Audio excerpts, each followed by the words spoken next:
Hello, everybody, and welcome to another Royal Room Rumble. And I'm trying to get these out as fast as I can and as well as I can. This was a after show to an after show. So after showception, maybe. There was a debate between a theist and a atheist, and then the after show. I dropped in for the end of it. It was on Matters Now, but I didn't really. I stayed 2 seconds, so I didn't really include it. It more just moved to TuxTV's channel, which we were discussing.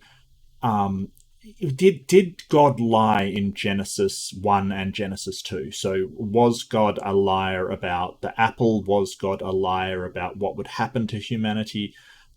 Did the snake or the serpent or whatever you want to call it, did that actually tell the truth while God lied?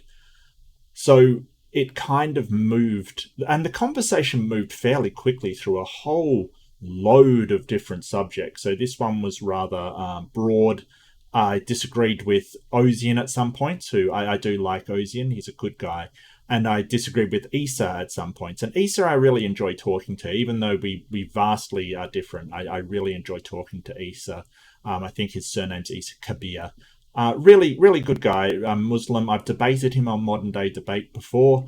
It was a really good conversation. I really enjoyed it. So yeah, it was great to see him again. And I wanna meet up with him in the future. Maybe have him interviewed or sort of talk about God and what it means to him. Because I didn't in a debate you can't really investigate those topics as deeply as you would like, and you have to keep to the subject, of course. So a wide-ranging discussion certainly is in the cards. But there was a few people there that I want to give a big shout-out to Max, who I couldn't fit on the thumbnail, but I do like Max, and I Killed Earl, who's fantastic. So yeah, I there was a few people there who did a great job, and of course TuxTV was there doing the hosting. So yeah, please do enjoy. Hope you enjoy the discussion, and let's get ready to rumble. Thanks for me coming on. Thanks for having me on. I don't know why I said that. Welcome, Mark. And thanks for sending me the links, Ozian. I really appreciate it. I just finished the stream and There's totally Max. Just uncharitably did not link to anybody, like redirect to anybody, because apparently I can't do my job. Oh no, Max, where's Max? Max was there. I really apologize for that, Oz. I was going to. I always forget one thing at the end, so I either forget to thank my subscribers, forget to like and subscribe, or I forget to redirect. I'll do one thing every single time that I'll forget. It's become traditional at this point. Well, I planned on 90 minutes for my stream. You see how well that goes. Yeah. I've done that so many times. When we do debate reviews, we've had to say, hey, it's 2 people unless somebody from in the debate is with us, because if we get 3-4 people, it will go on like 6 hours. Like, we just can't. The more voices you have, the longer it takes, and that's something I've had to come to terms with in doing YouTube content. Hey, John. Hey, Earl. Earl's amazing. Oh, yeah. Earl is my YouTube crush. She's winning me over. Kind of weird, but sure. Ember, hey, don't worry, Ember's my YouTube crush too. So, but everybody loves it. I whore around. What can I say? I can relate. Yeah. You play it. So, all right, looks great. James Apperson's here. I haven't talked to James in ages. I saw him earlier on. Who was Chow on Myth Vision? Myth Vision had a big stream earlier today. Yeah. And he was there. Yeah, I like Myth Vision. Got really a shout out from Derek. And all right, well, let's do. Do we want to do a little warm up before we dive right into? Well, I was hoping Samir would come in so we could talk about the theological argument. Like, I was really hoping that would happen. I could ask. Yeah. Who's You said Mia? Samir. Oh, Samir. That was the person I was talking with. They raised some objections to do with sort of intelligence created and books being compared to DNA and, you know, the cabin in the woods kind of thing, which is the watchmaker analogy. That's essentially what it is. So the watchmaker analogy goes something like, if you're walking along a beach and you look down and you see a watch, you immediately know that it was created by an intelligence. And the whole problem with that is that for a start, we know that watches are created by humans, so that's why you know it was created by an intelligence. And the other thing is that you don't notice the grains of sand next to it, but that was created by an intelligence as well. So you can't just assume because something has a will or has these properties that it was created by an intelligence. And I wanted to go on and sort of say, well, the other thing is we see wills and intelligences sort of emerge all the time without sort of being created in that way, like a watch gets created because you're just born kind of thing. Natural processes create intelligence all the time. And yes, they come from an intelligent thing, which is another person, but it's a natural process. It's not an intelligence putting it together with intention like a watch does. So, but I wanted to talk to him about all that and see what he had to say. It's disappointing that he didn't show up. The primary reason I wanted to have the stream to follow Oz's stream was in the pre show to the debate in the chat. There was a conversation going on about whether God was honest during Genesis 1 and during his creation. And I have a bit of a 9 points in which I don't believe that God necessarily was lying, but I don't believe he was telling the whole truth, nothing but the truth, so help God. And so Max was like, could you throw me the link? I was like, I don't really have a link. I just kind of have it up in my head. So yeah. So we're talking about Genesis 1. What, Genesis 1 to Genesis 3? Is that what we're sort of saying? Yeah, yes. Gotcha. Okay. Because I thought of this before, and I have one that regularly comes to mind, which is the lie about the tree. And that one I do consider like a lie. Okay. Yeah. Let me get a link for everybody. What version are we talking about? NIV, okay? NIV, I think probably the ESV. I always use King James Version whenever I'm well, you've just told me 3 versions that you want. I know. Just give me one version. You can do any version. It doesn't matter. NIV it is. NIV it is. Okay. NIV. So there's a link. When I do the parallels, I always look at ESV first, NIV second, and King James Version first or third. Depends. To be honest with you, it depends who I'm talking to. If I'm talking to an evangelical, I usually go to King James first, to be honest with you, because that's the one they usually are using. It might just be the version of evangelical that I run into a lot, but it's a good bet. If I'm talking to somebody like Anglican or Catholic or something, yeah, NIV or ESV first, yeah.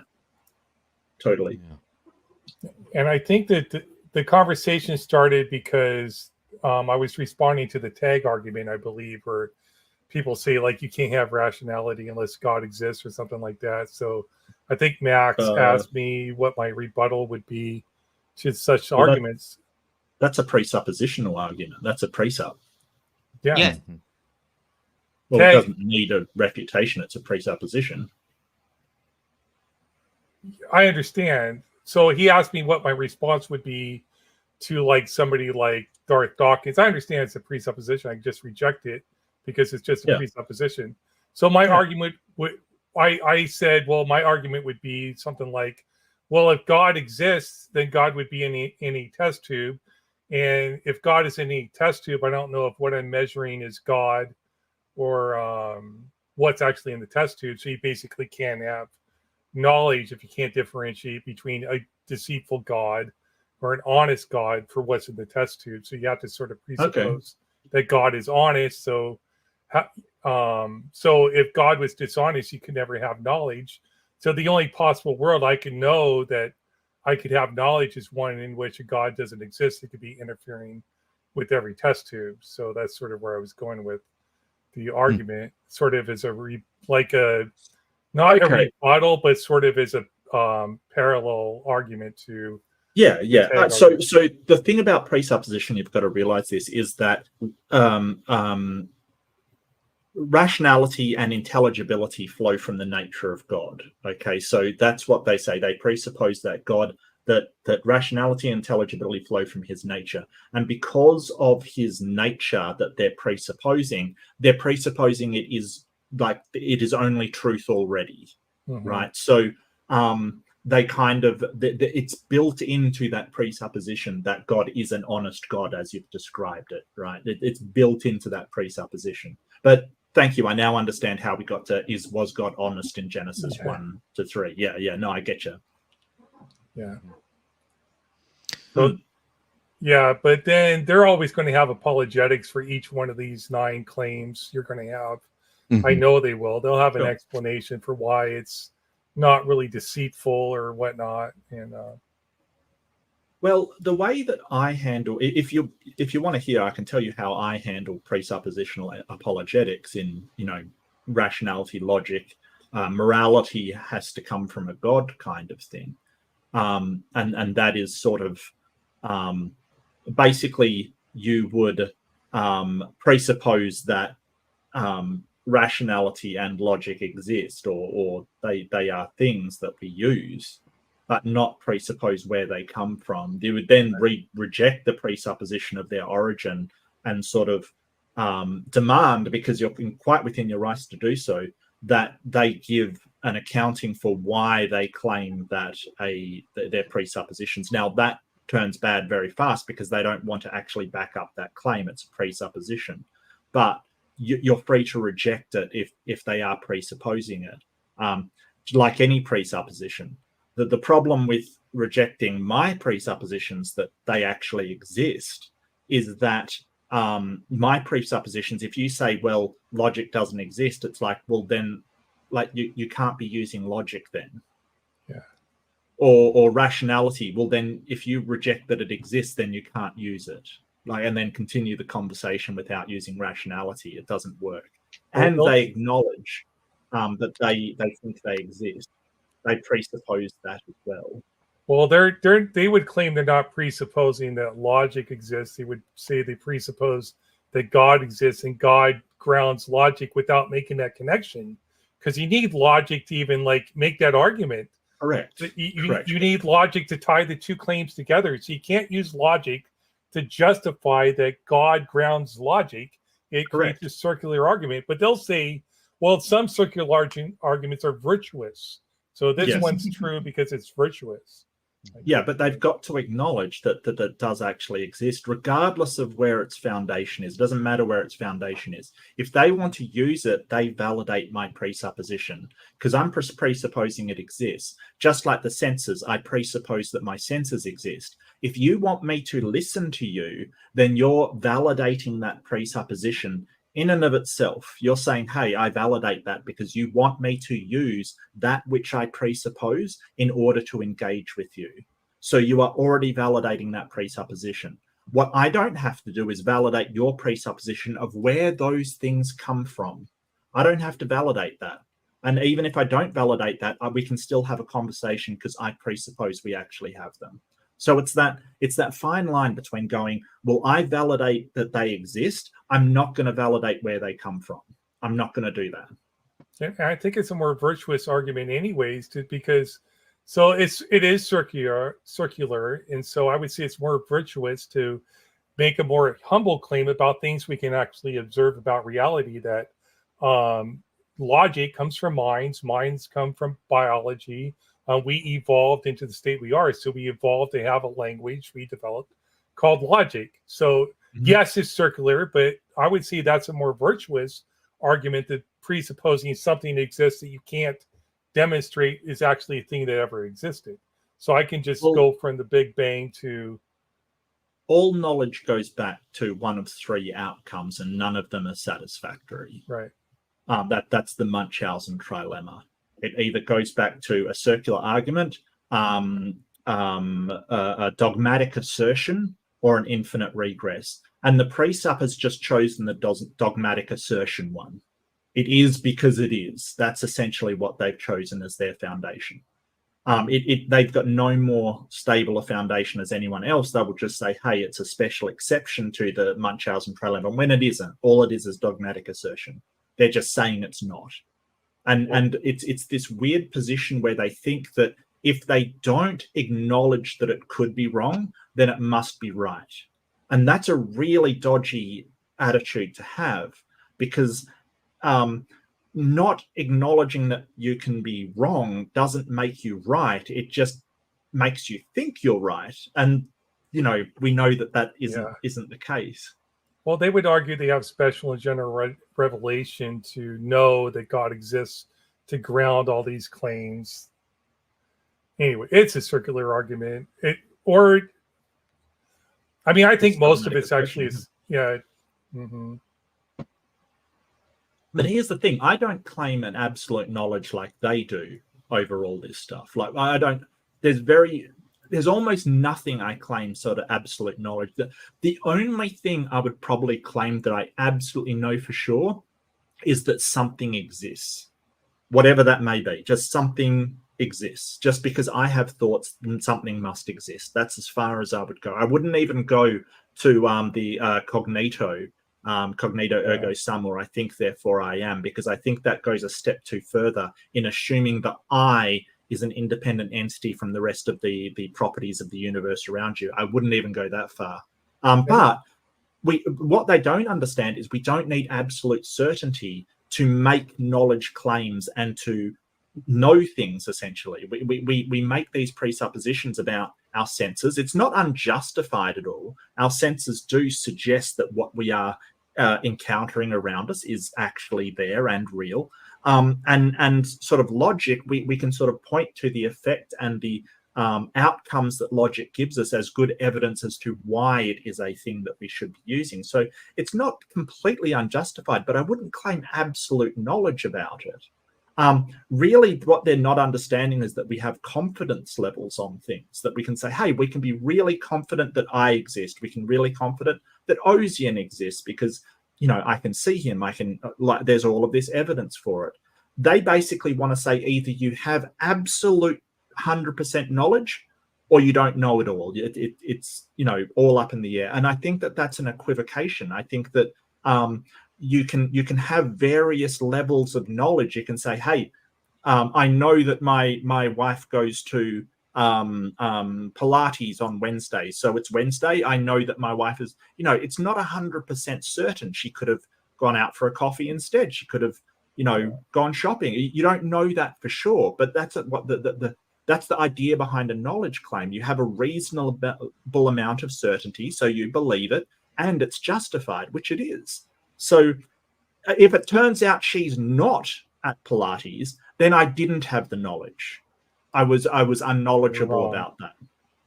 I was wrong, right? But it doesn't mean you have to have 100% certainty. No, I try to explain pragmatism in the last show we were on, like the difference between epistemic luck and epistemic pragmatism. And I think science sort of favors pragmatic or pragmatism sort of knowledge. Leo was correcting me. I would call it pragmatic knowledge, but that's more like science is naturalism. It doesn't investigate things that so empiricism and naturalism are the bedrock of science. It doesn't investigate supernatural claims. It doesn't start with supernatural premises like, I had a dream or I had a vision or something like that. It has to be empirical. Empirical meaning being observed by your senses in some way, either through instrumentation or something else, some phenomenon out there that's observed by senses. So well, I have a question. Do you believe knowledge is obtainable? Like knowledge is in justified true belief, yes, where you can justify true belief where you can know it's true. Okay, so boy. So this is the problem with people who are sort of their sort of knowledge.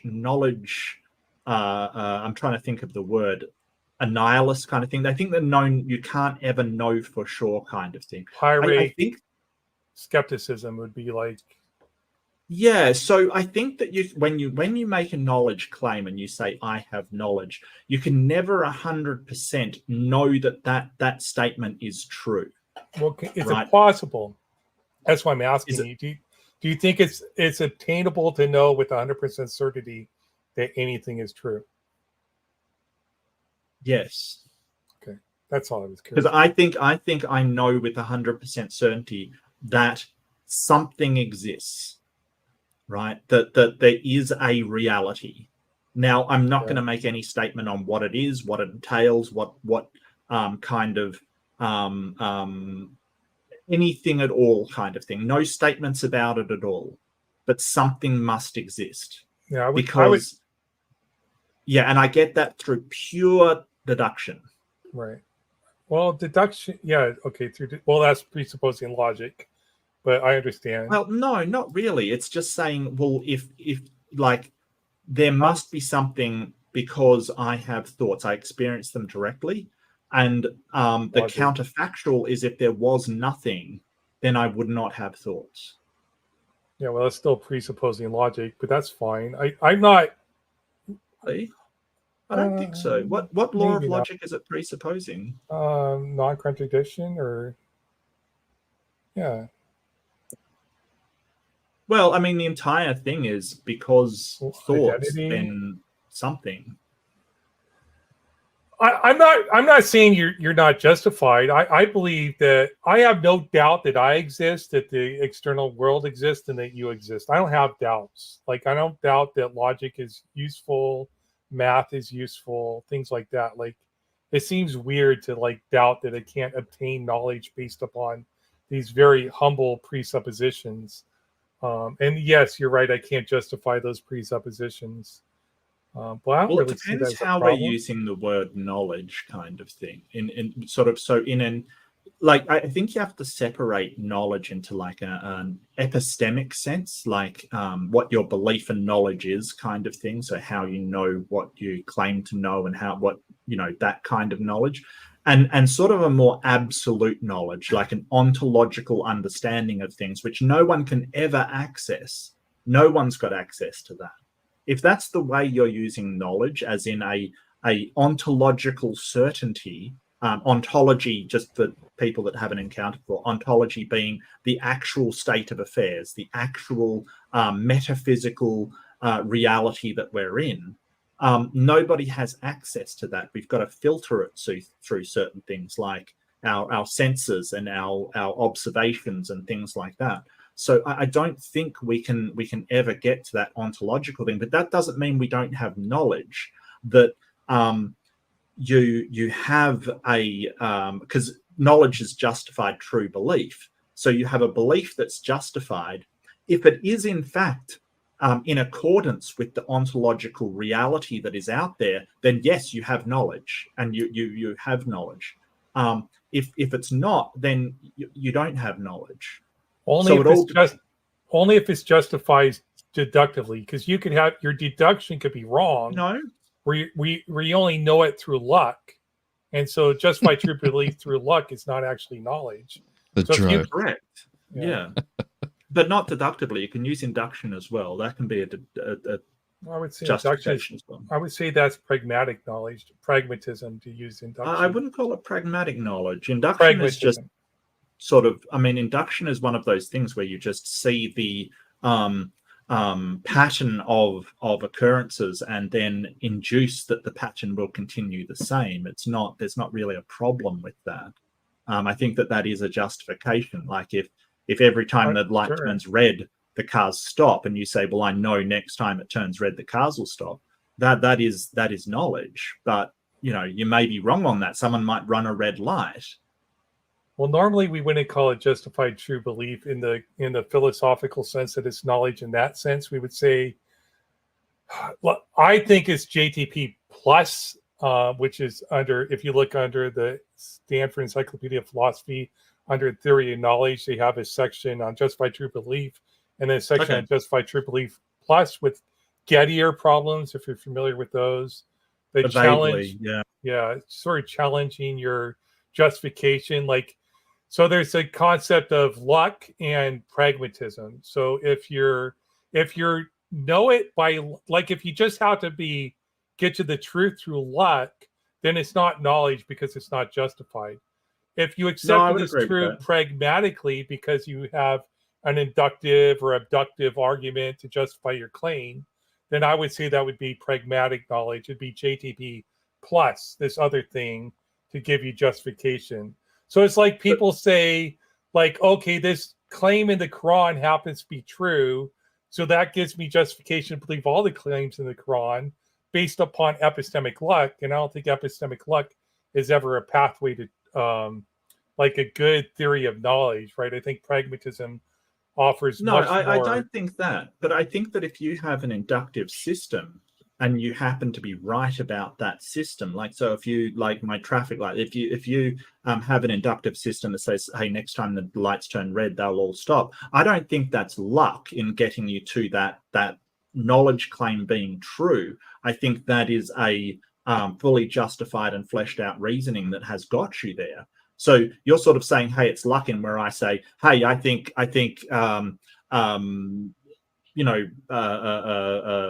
Taylor Swift will do this thing, do a scandal involving heroin or something, right? And that happens to be true, but I haven't based it on anything. Yeah, that's, like, I get you, that could just be luck, and that wouldn't be knowledge. But if I say, hey, I have an inductive process that leads me to think this will occur in the future, I think that does count as knowledge. I don't think that's pragmatic implementation, and I don't think it's just luck. I think that it is a rational and reasoned way to come to that conclusion.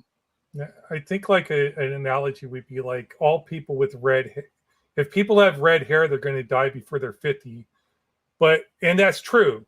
They die before they're 50. But you find out the reason why they die before they're 50 is something that causes the red hair also causes them to die before they're 50. So your justification before was false. You just got to the conclusion through luck. But when you found out the true cause for it, now you have more pragmatic knowledge. You could find out if some further downstream cause that actually justifies the claim. I think that's where they say you got to the right conclusions by luck, not through a solid argument. Is like, would be more if you read the article. It's a good article. I suggest anybody read the article. I'll definitely read it. Theory of Knowledge under the Stanford Encyclopedia of Philosophy or the Internet Encyclopedia of Philosophy. Or the Oxford. There's like several of them out there. They all have a unique perspective, but the concepts have a lot of overlap. But I think we derailed Jimmy's whole show. Totally. That's what I'm here for, quite frankly. No, like I think Tux is saying you're going to cut in. Like, it's your show, please. I know, but you guys are rolling. I think that was a good apertoire for the evening. A little apertoire. Max, you got any questions? Any comments before I dig into my to my nonsense? No, I think we can just jump into it. I'm excited to hear what you have. So I'm going to do a little sermon. We're going to call this Jimmy Tux's sermon on whether God is a deceiver, whether he tells the whole truth, nothing but the truth, so help God, in his foundational moment of his holy book. This is the foundation. If the foundation doesn't have a good, solid, firm place to build everything else on, the whole thing shall crumble, and mighty shall its fall be, according to Matthew 7. So, look at this. Earl just said this. Isn't this? Oh, yay. Okay. So, my claim is the Bible mentally conditioned you to do to be deceived.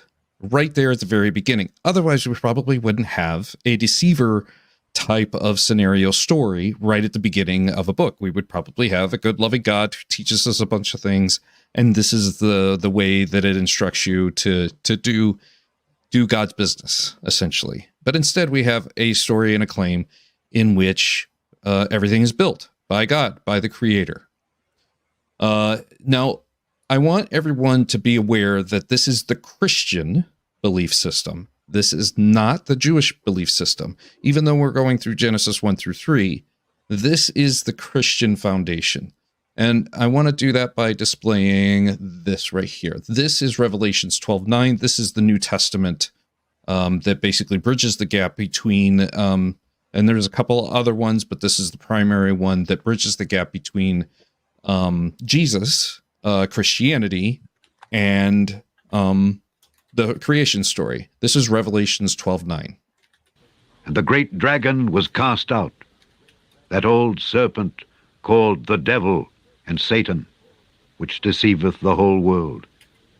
He was cast out into the earth, and his angels were cast out with him.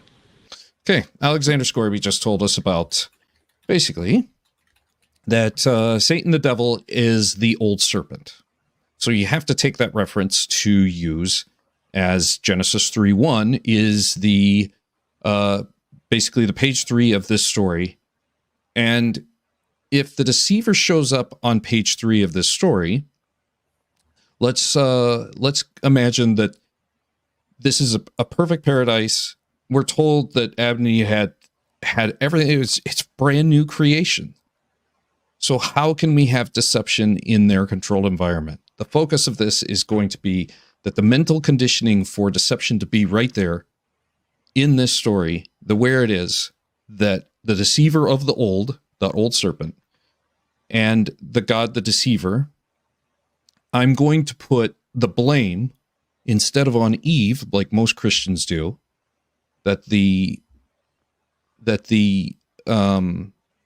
actually the responsibility goes to God, the Creator. So, from this holy book, God is the deceiver. Let's use the Bible in Genesis 1, 4, 10, 12, 18, and 21, and 24. There's 6 times God is declaring that what he has done is good. We never hear anything that says, I kind of did something different on this one day. It's always good. So 6 times.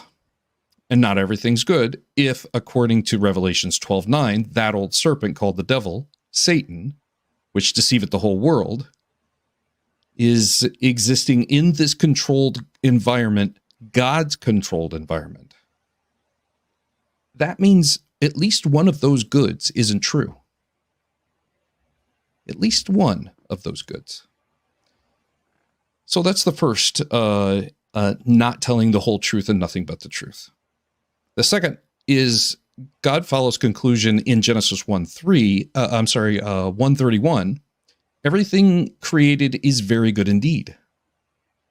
And if Satan is in Genesis 3:1, cannot be labeled good, nor very good. So both of those first two, I believe, are telling partial truths or not telling the whole truth, nothing but the truth. So help God. God of Genesis 2:8 creates this perfect paradise Eden.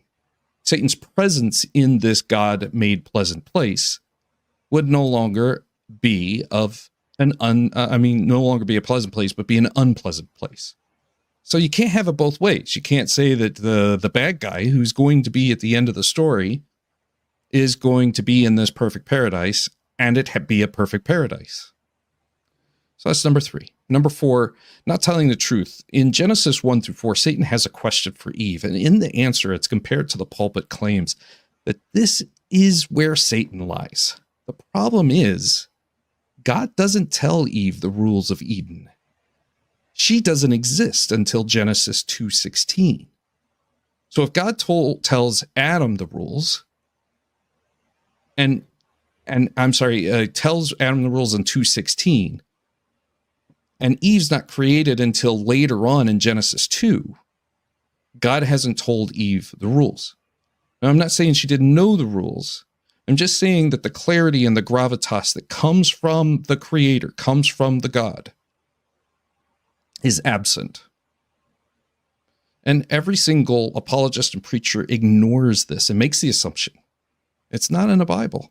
Ironically, the first person God fails to explain the rules directly to is easily deceived by the deceiver. A deceiver that shouldn't even exist if God was telling the truth. On the fifth lie, this one's very basic. Well, I said lie, but it's not telling the truth. Eve doesn't die when she touches the fruit. And in the sixth, Eve doesn't die from eating the fruit. In the seventh, Eve, having lived and is now able to trick Adam, he doesn't die either. On the eighth, not telling the truth, Adam is now living and not dead. And this kind of takes on like a half-lie acknowledgement, as being told, don't play in traffic comes with familiar and similar warnings. But an omnipower and the clarity that you would expect, I just think it should be better. And from the pulpit, I was taught that half-lies are no different than full lies. And so I conclude that telling the truth is a moment in which God makes free will obsolete, and to be a slave and manipulated.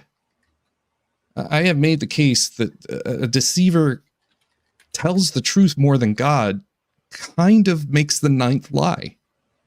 If you are going to blame Eve for it instead of take responsibility for it yourself, a God who doesn't correct the record and says, hey, I see how this should have made a little more sense. Instead of you wallowing in this deception for all time and eternity, I'm going to go ahead and take care of it, and I'm going to fix it right now. And that's the problem, is there was an opportunity there for an ounce of prevention. Doesn't need to murder his son, doesn't need to do any of the things that we have that at the end of the book in Revelations 12:9, deceive it the whole world, is concluded. To me, the ninth lie is that the entirety of the book is qualifying every single man, woman, and child to be acceptance of deception. That's finally going to get fixed someday towards the end. So, believe full faithfully in something that's untrue. It's probably deception,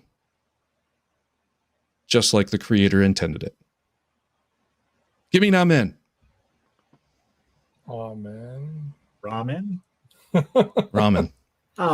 Yeah. Ramen. So, I mean, and we know that God can deceive. We know this is true thanks to our second Thessalonians, I believe. There's a passage in there. Hold on, let me find it.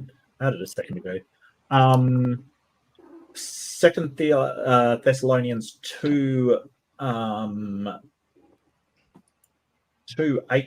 I think. 9 to 10. The coming of the lawless one will be in accordance with how Satan works. He'll use all sorts of displays of power through signs and wonders that serve the lie. And all the way the wickedness deceives, they're perishing. They will perish because they refuse to love truth and so be saved. For this reason, God sends them a powerful delusion so that they will believe the lie. Mm-hmm. So we know that God can deceive if Second Thessalonians is to be believed. If that applies to the tree of knowledge of good and evil, well, I don't think then, it does. Yeah, then, I mean, you know, I don't believe this crap. I'm just using the Bible as a literal interpretation to. Oh, that's fine. I don't disagree with anything you said. I think that sort of God saying, "Hey, don't touch the fruit, or you will die." So the apologetic is that, hey, he meant that humans would die rather than live forever at some point in the future, kind of thing. And I think that that's a very, I don't think it's a very strong objection because he sort of says, touch the fruit and you will die. I think that that's a very immediate way of talking about it rather than some far-flung future point where, you know, you'll die and your descendants will die kind of thing. Max, The other apologetic I've heard for this is that this means a spiritual death, but it doesn't really say anything about spirits or flesh or anything. It doesn't even mention like the soul to this point. So that's an ad hoc. It actually talks about ribs and bodies and stuff, but I've heard the same thing. Like they were spirits in the image of God in Eden, actually within heaven, and they were basically cast out of heaven, and they wore skins. But they didn't mean like animal skins. Some people say they put on a body basically when they left heaven. But it is a post hoc rationalization. But they'll appeal to other texts like Book of Enoch. Or is that the one? There's a bunch of other apocryphal texts that are not that they'll appeal to. There's the Slavic story of Adam and Eve. I think is the main one, if I'm not mistaken. It's been a while since I researched it. Hearing these ideas, I hadn't thought about many of them in this way as kind of either a half truth or a half lie, however you want to see them.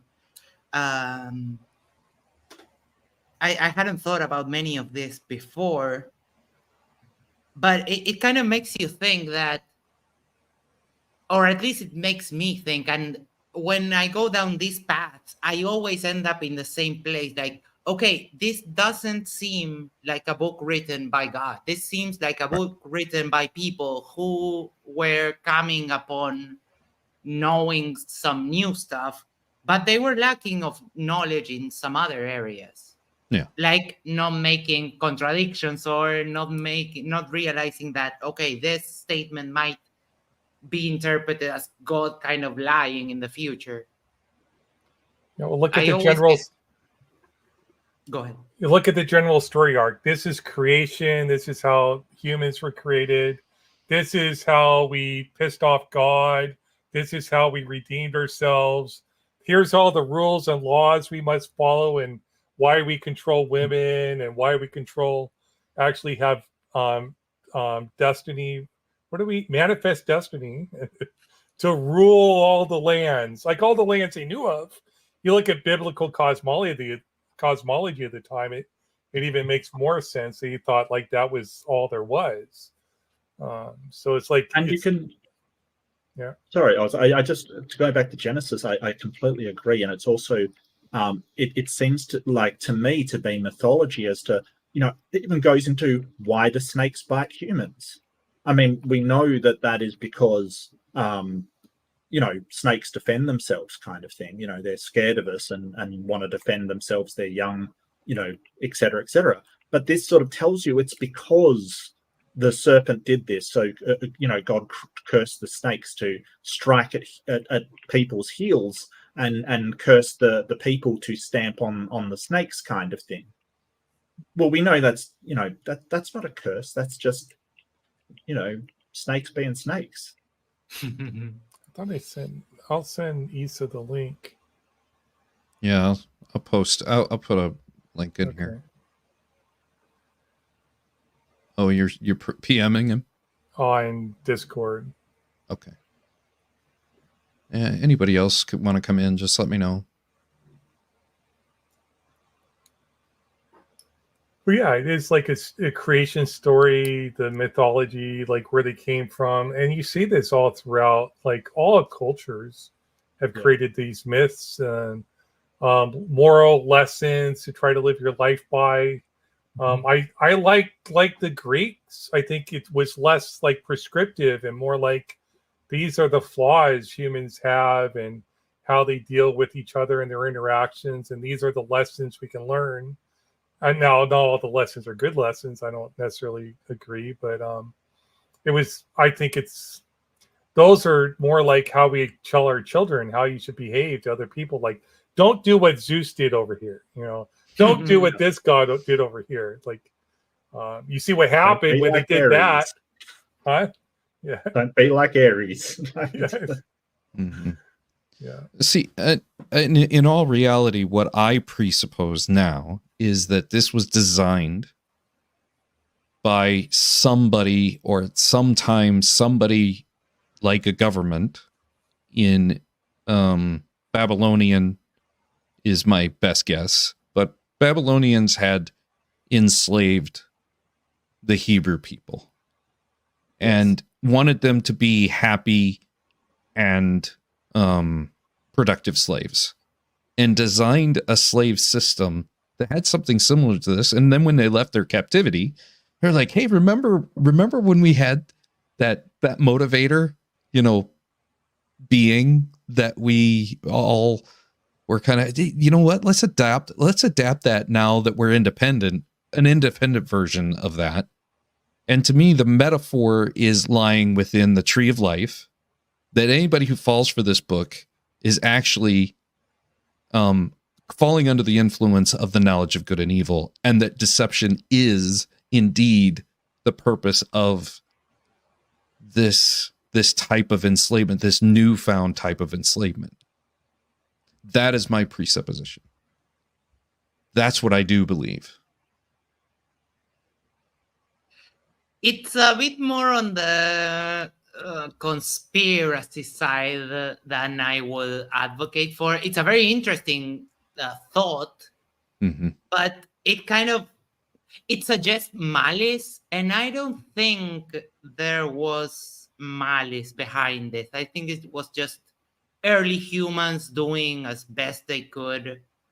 I would agree with that. I do share, for example, more of a view like that on Islam. I do think that Islam is a geopolitical tool of the time, more than I think for Christianity. I think that was more like a progression of the Jewish religion. That's it. You know with what? Some other stuff. We're removing Oz because he has hair. I thought I'd put BS's comment up there. I thought it was a comment out of left field for no reason. It's like, wow. No, okay. BS. Does anyone feel Oz is out of place? Yes. Look at that. Look at that hairline. Jeez. Jesus tits. No one gets to keep their hair forever. Let me give you the tip right now. Well, eventually I'll die and I'll still have hair. The hair will be with my body. But unless it burn me, that's fine too. It will eventually rot. It'll rot after you die. It'll rot. You don't. It's not forever. You see mummies that still have hair like thousands, or not thousands. Yeah, thousands of years later. Yeah, but eventually it will go. That's funny. Look, your hair will not survive like the heat death of the universe. All right, so my statement is correct. Yes. Yeah. Look, just give me this one, Oz. Just give me this one. I'm going to be in the TARDIS and go to another universe. So, boy. Okay. I've never been a big Doctor Who fan, but it has infiltrated my life as a, a little bit of the social aspects, and quoting bow ties are cool, for instance. I just love David Tennant. That's all there is to it. I'm looking forward to the new Doctor. Oh, there's a new one coming out. Oh yeah. They already did some. Yeah, Earl, come on in.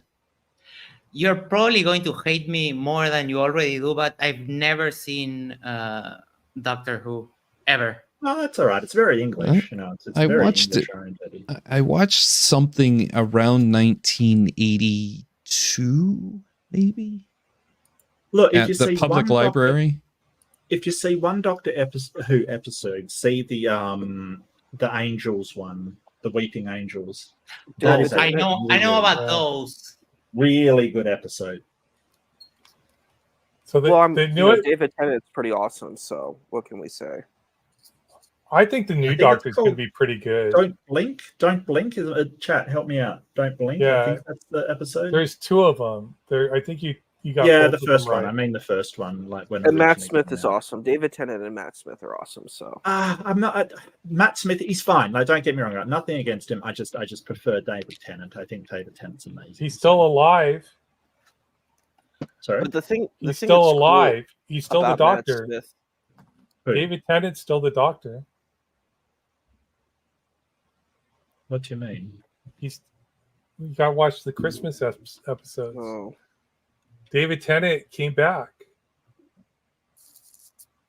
as a doctor. Did he? Yeah. Yeah, but that was in the past. That was in his past. No. The current timeline. He stopped being the Doctor when he died and regenerated.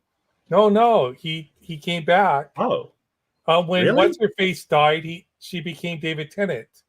Really? Yes. I didn't know that. Look, I haven't watched it for a long time. And then they didn't do it. They did it by regeneration. So when David Tennant died, they by regenerated and became David Tennant and Nick. I'll share a thing if you care enough about it. Do you know they made magic cards? They made made Doctor Who magic cards. If you're into magic, Cootie Gatwa. That's a new Doctor. Okay. He's a gay man with the card? Is that colorless? Issa, you can't say that and not give me information about it. Oh, which thing? Oh, magic cards? Are they colorless cards or do they have a color? Oh, a lot of them are. Oh, I see what you mean. Like they are. A lot of them are commanders. I'll see if I can find my set here. I think I have it here. But basically, a lot of them are mixed colors. Some of them are blue and red. Blue, green. Yeah. Yeah. Okay, gotcha. Let me see. I'm going to see if I have it. Give me a sec. I'm going to find it.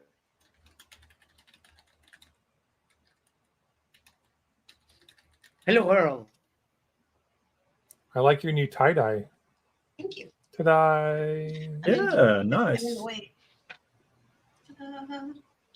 I like your skulls too. That's awesome. Does the octopus have a bow tie? No. No on your shirt. No. Oh. Just a hat.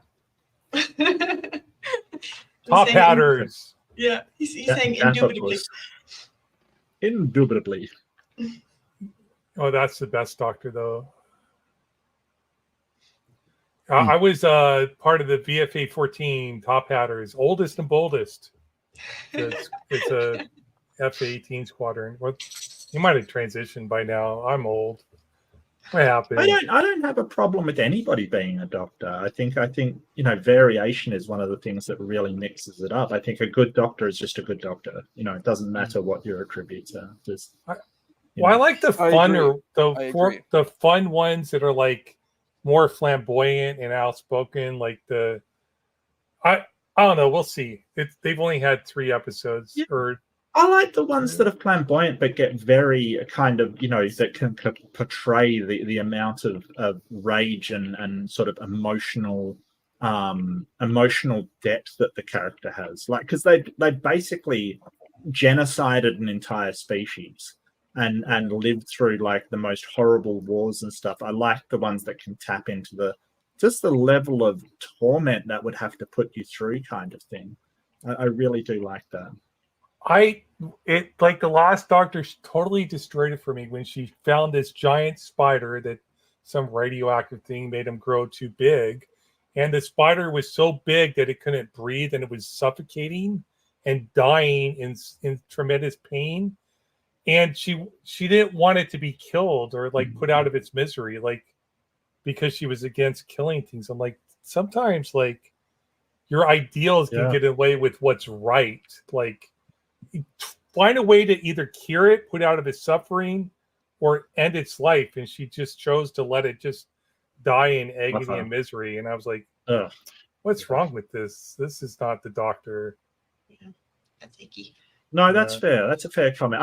If I'm suffering that much, I hope somebody puts me out of my misery, quite frankly. If you're suffering that much and there's no, okay, if you can cure me, please do cure me. Like, don't take that as a, hey, Mark's got to, stubbed his toe, take him out. No, please. If you can cure me, cure me. But, if you're going to live the rest of your life, I really hope somebody, exceeds to my wishes. Contentious maybe, but that's how I feel.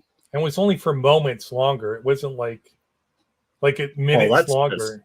That's just cruel. Horrible. The minute I start piddling on myself, I want somebody to take me out in the back of the barn. I can't remember if the other person there actually killed the spider. I think they may have, but she didn't want to kill it. I've got 3 that live with me in my apartment. Like, I don't think any rational person would do that. Like, No.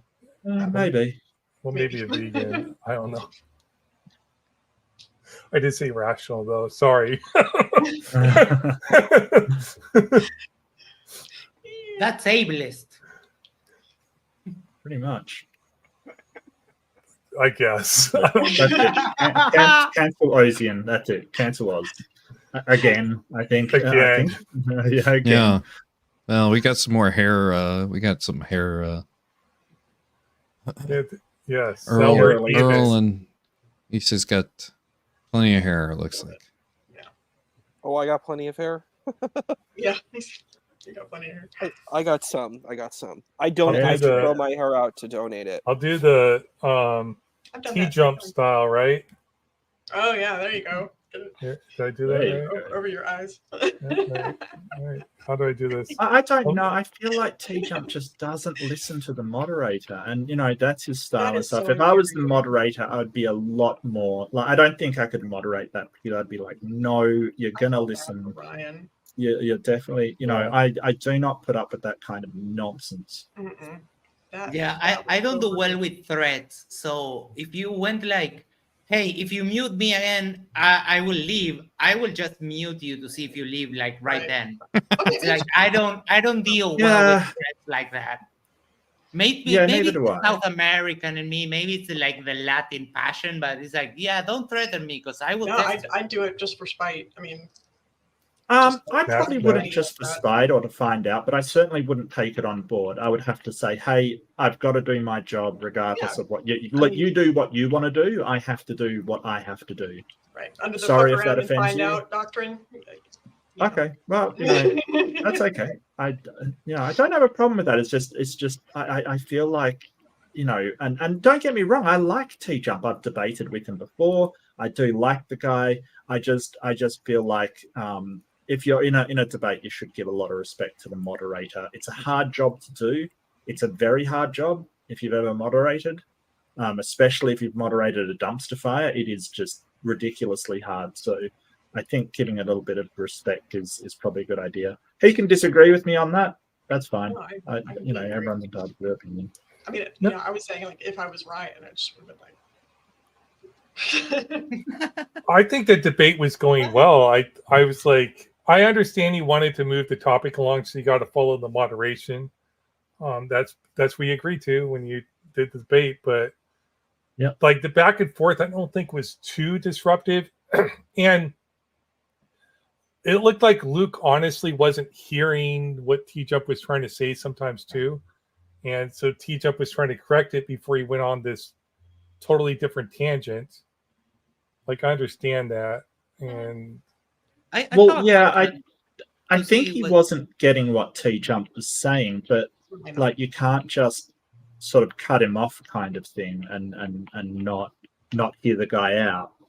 I think the way that debates changed for me is I thought, because T-Jump doesn't like people saying stuff stupid, and I'm kind of like, well, you're in modern day debate and you're against, a theist. I mean, not to say that all theists say stuff stupid, but some of them will. You will encounter, but you'll encounter atheists that will say stupid stuff. So I'm not picking on the theists. I'm just saying you're going to encounter people saying stupid stuff.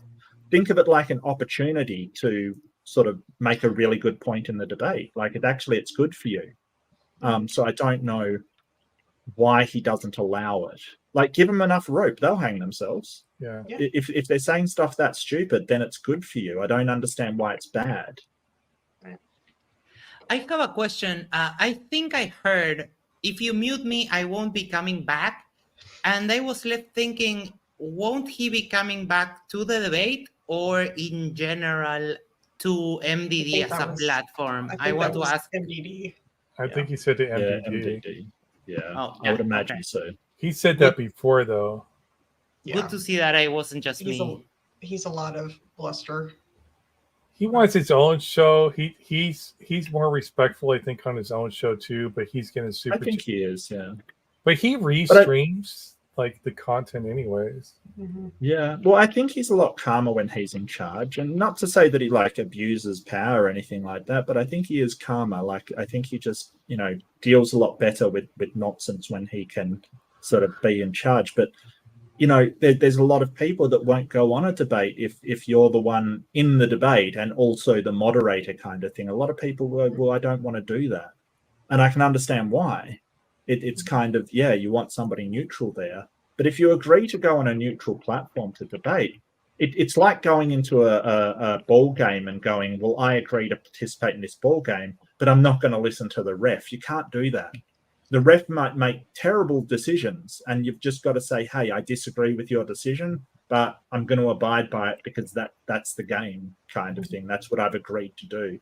So, you know. There's one time I told Ryan, nope, I'm going to answer this question. Nope, I'm not moving on yet. And that was when that stinking racist Dustin Nemos. Yeah. He asked me if I was Jewish, like it was like an insult. I said, nope. What did you just ask me? Oh yeah, I'm Jewish. Yeah, you have a problem with that? What, bro? Chef kiss. That was great. What I think, I think that was more he was trying to like stop the channel from being demonetized due to anti-Jewish sentiment being broadcast. I think what's strange, what's so bizarre to me about that is I'm like, dude, your religion, Christianity, is completely predicated on Judaism. It's the same thing with Islam. I'm like, when Daniel attacks Islam, I'm like, attacks Judaism. I'm like, dude, you're attacking Islam. When Christians attack Judaism, you attack Christianity. Like, you don't have Christianity without Judaism. What do you think Jesus is? Do you think he was some European Roman guy? He's a Jew. The whole point is they have a whole genealogy saying that he's supposed to be a descendant of King David. They're trying to prove this messianic lineage of Judaism. Okay. Yeah, so the way that the major apologetic I've heard on that one is that the Jewish sort of interpretation of the Torah and the Old Testament by default is kind of a corruption, an offshoot that's a corruption, and God always intended the New Testament to be the real one, basically, you know, the good one.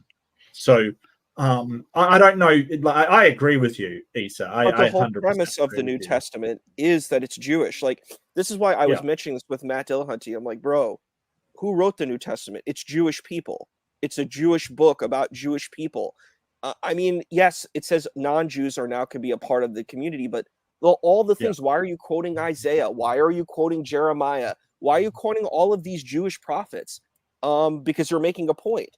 Because Jesus is the Jewish king. He's the Jewish Messiah. So I'm like, it's so weird when I hear these folks say, oh, I hate Jews and I hate Judaism. I'm like, then just discard the New Testament. Discard the entire corpus, because you can't sustain believing in Christianity if you reject Judaism. You just can't do it. I agree with you. I'm just telling you what the major apologetic is, that the Jewish interpretation has been corrupted, and that the one under Jesus is the correct one, and that's usually what I hear. And I totally hear that. I'm just saying, I'm like, even if that's the case, I'm like, Jesus is a Jew. Even Paul of Tarsus is a Jew. All of the apostles are Jews. They're Jews who believe in Jesus, but they're Jews. They're not like non-Jews. And I'm like, this is such a bizarre argument. And I'm like, and I hate to say this, I think particularly for European culture in general, a lot of Europeans have lost their culture because of the advent of Christianity. Christianity took away European culture, and it's hard because it's like, who are your heroes? Your heroes are Jewish people, and then you're like, well, they're not really Jews, they're actually Europeans, and I'm like, that's sad, man. I don't agree with that. I don't know about which, like, because European culture isn't really a thing. It's more that there are Germanic cultures and French cultures and Italian cultures, kind of thing, Greek cultures. There's all kinds of cultures. I totally understand that. Let me clarify what I mean. What I'm saying is, you have this religious milieu, you have this religious narrative. What are most of these cultures in Europe? What do they follow? Well, they follow some variant of Christianity, which is an offshoot of Judaism. and some might even argue it's a form of Judaism. So the thing that it's hard for me where I'm saying this, I'm like, the heroes of a lot of these cultures are Jewish people. It's a very bizarre thing that I've seen. I'm like, well, where are the European heroes? Well, they're not really relevant. Like Beowulf, the point of why Beowulf becomes relevant is because he becomes Christian.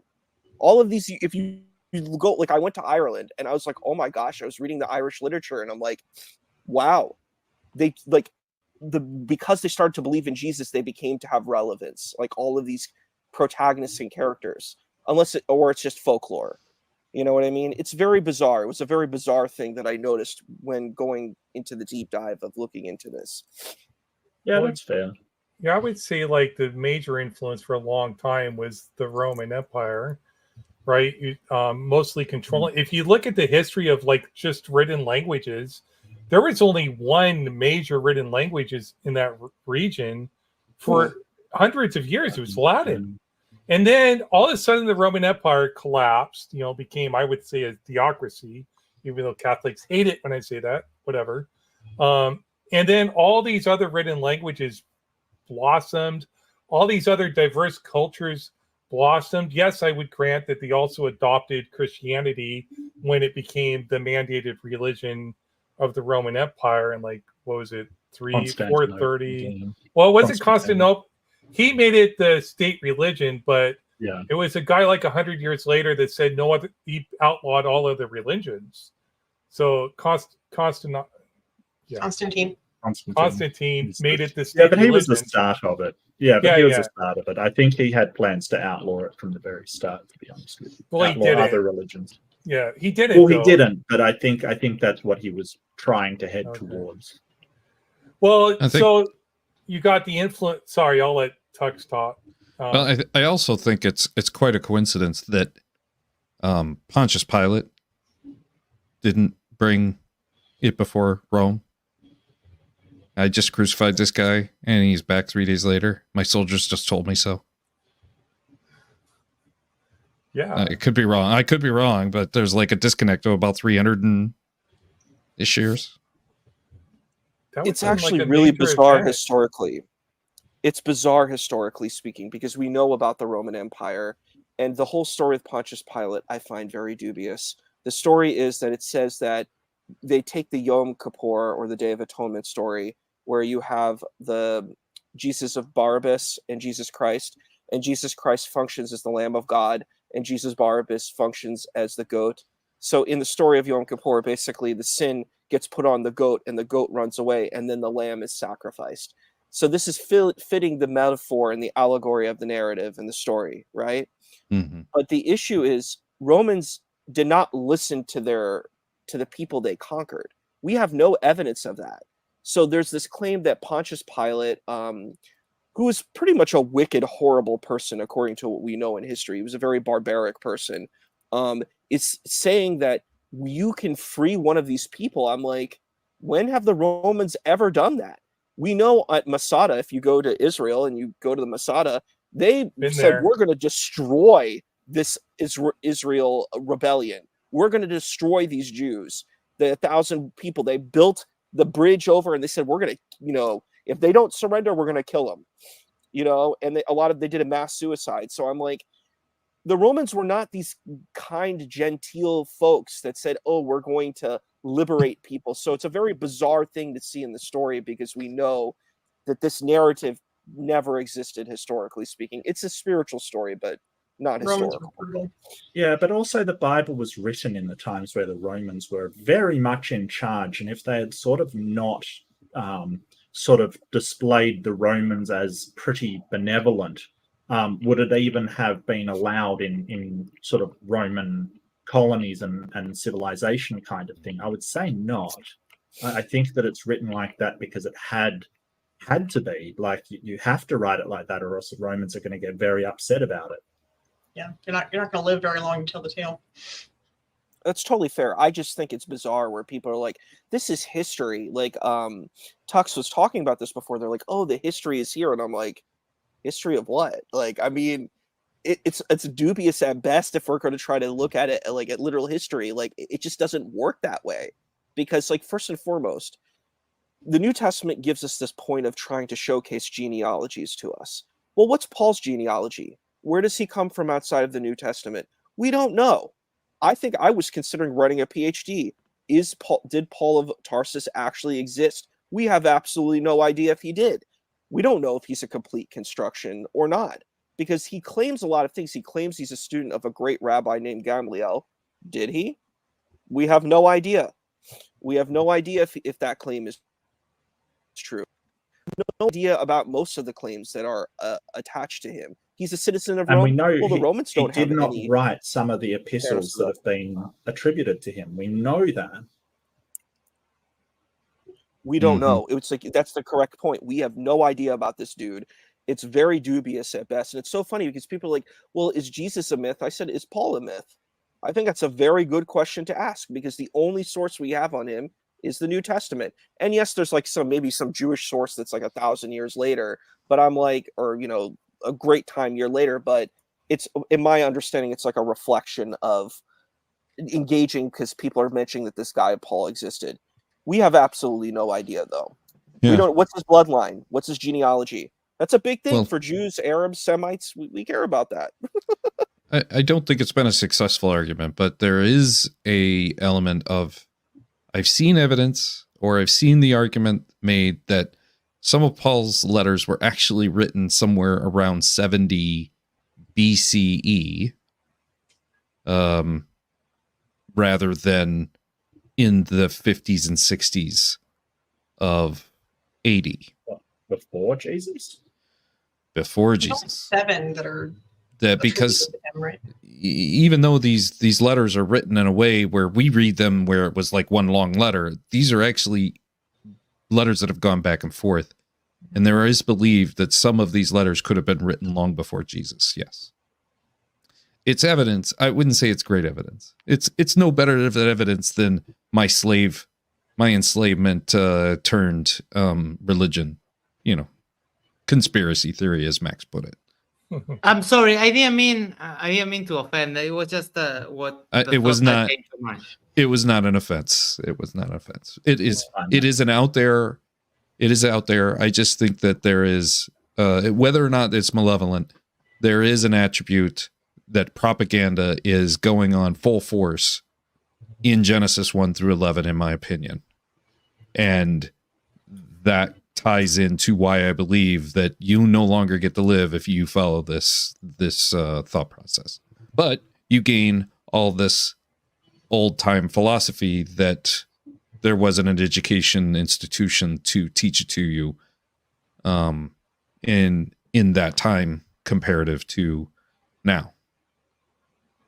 I think Thomas Jackson's question there is pertinent. Like, I think most scholars would say Jesus existed, but there is an argument to make for mysticism.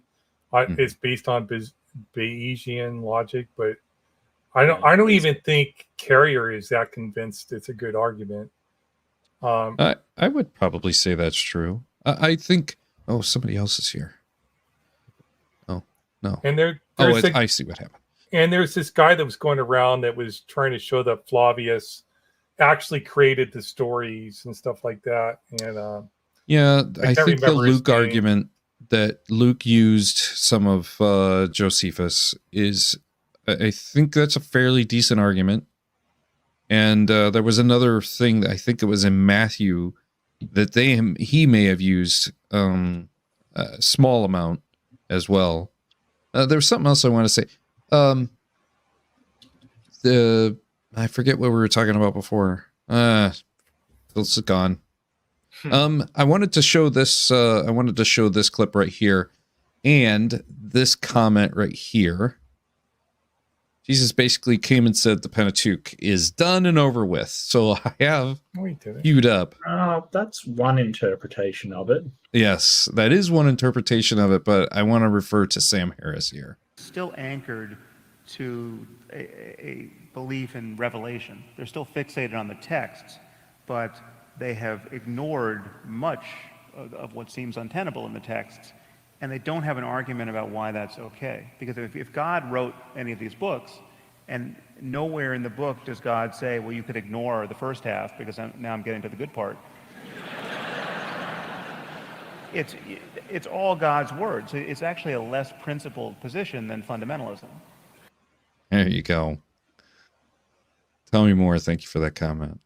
Well, Sam Harris, like, don't get me wrong, I'm nothing against Sam Harris. He isn't a theologian and he isn't a biblical scholar. He's a neurologist and he's got some amazing things to say. But I think that when it comes to that, I don't know. It's very hard because it does say that not one jot or tittle will be changed until everything has come to pass of the law. And it said, well, you know, Jesus said, well, I'm not here to change the law. I'm here to fulfill it. And then they say, well, fulfill means to, you know, basically say that it's done. And it's like, there's so much interpretation that can be made of that. So much interpretation. And you also have to take into the account that the interpretation that is in the New Testament that sort of, in I think it's Peter, he says that he doesn't have to, you know, do the law anymore about wearing what he wears and what he eats kind of thing. So I think there's a whole lot, like, it is so up in the air what he meant by that. I think it's sort of suspicious. I think that sort of saying that you haven't come to change the law means that the laws should stay the same. But there's argument about that. So I think that one is really up in the air. Don't shoot me. Yeah. I think it's interesting, this situation, because what we're looking at is different kinds of Jewish peoples. And that's the thing. Like, if you read the New Testament through a Jewish lens, it becomes a very different kind of text than when you're reading it through, let's say, a British lens. You know, like the New Testament's, the British translation, like a King James translation, it becomes a completely different text because you understand who the Pharisees are. You understand who the Sadducees are. They're not just people who don't believe in heaven. They're like a really fully fledged group of people that have their own dreams, their own ideals, the ways that they operate. And it's a very different space than when you're reading it like this other kind of thing. Because I've been with, like, in a Bible study and people are like, oh, you know, it's yeah, these are people who just don't believe in afterlife. And I'm like, no, they're a lot more complex than that. And yeah, there's a lot of limitations on it, I think. They're actually a Jewish subculture. They're their own series of beliefs and things. They're not just... Exactly. Yeah. No, I have to agree, yeah. Exactly.